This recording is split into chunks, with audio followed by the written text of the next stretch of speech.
Sometimes we get referrals from social workers or by word of mouth. But you know, just making that call is really tough for a lot of people. It's hard to say you need help. Okay. So you go ahead and take the course and I will pull the cards. Very good. Hello, Lisa Ferguson calling. 36 years ago or so, I needed St. Vincent de Paul, and they came to help me. I had 2 babies, I had no food, I needed help badly. A lady that I know phoned the church for me. I didn't phone, she did.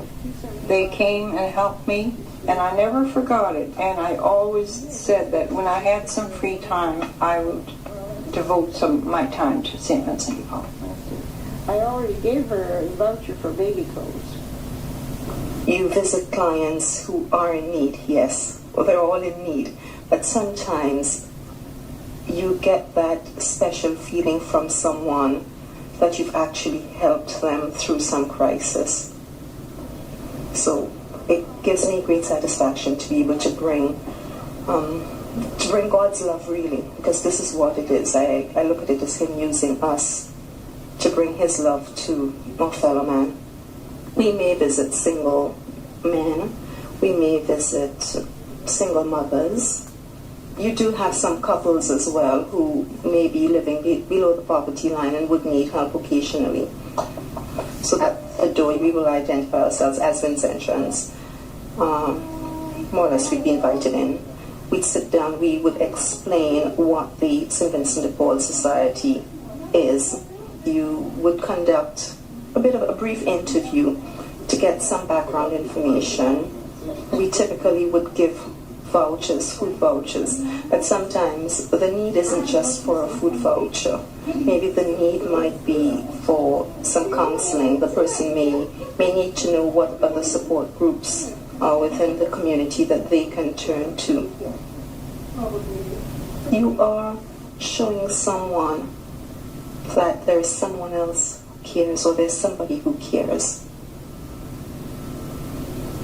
And I think the main idea that this is what you're doing, you're showing I care by coming out to visit, I care by taking the time to sit with you, to listen to your problems. And I think this is the way you share, or you show God's love. There's actually no 2 cases exactly alike. Some of them just want friendship, others want financial help, some people need clothing. One man we sent to school, we paid his tuition because he had a chance to take a course and he needed the money, and we supplied it. And the odd time we even pay their rent, not too often, but we do. We buy them shoes, and I'm very active in supplying baby clothes. We have a lot of single mothers. Well, actually, I bet almost half of our clients are single mothers. Stephanie? Hi. How are you? And of course, they have children at different stages, and they really need a lot of help. How are you doing this summer? The government is awfully slow sending out the baby bonus.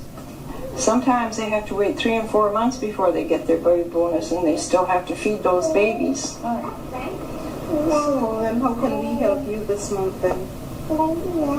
Just the basic stuff? Okay.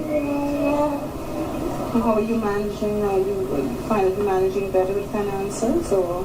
A little bit. Going out and meeting poverty face to face.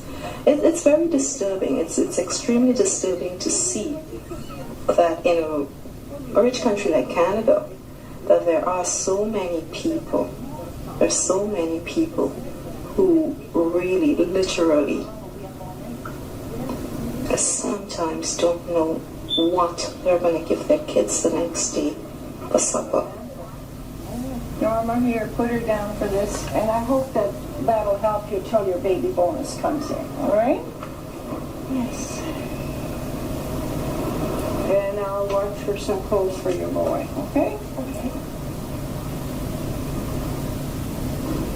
If we could all join together in the opening prayers, please.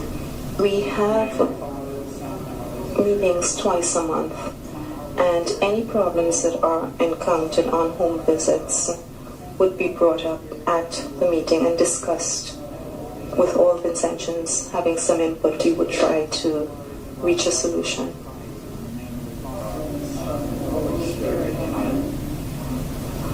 So we now like to look at some of the problems we've been having in home visits. I know there have been a number of problems we need to discuss at the meeting this evening. Well, I'd like to present a problem that we're having presently, and I think more and more of our volunteers going out, or Vincentians going out, are coming back with the same issue. And that is one where we're low on funds presently, and we've had to cut back. And the question I would like to propose to this conference, or we would like to have some input on, is should we actually be giving monthly assistance? As I see it, we follow up on people, but it may not always be monetary. Maybe helping them with their budget, possibly, as to how they're using the funds that they have left. The people we visit aren't aware that we're a volunteer organization, that our money comes from donations at the back of the church. We stand there to collect money from the poor box. We ourselves are not paid.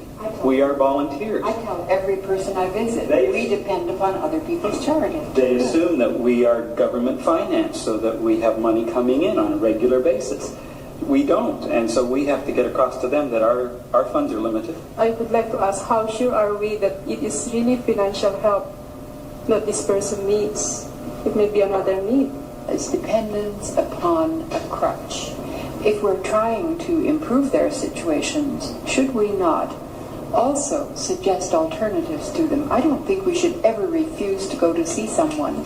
If we tell them on the phone, we will come to see you, but we cannot give you any food vouchers this time, but we will come to see you if you would like to talk about alternatives. It leaves us in a very difficult situation.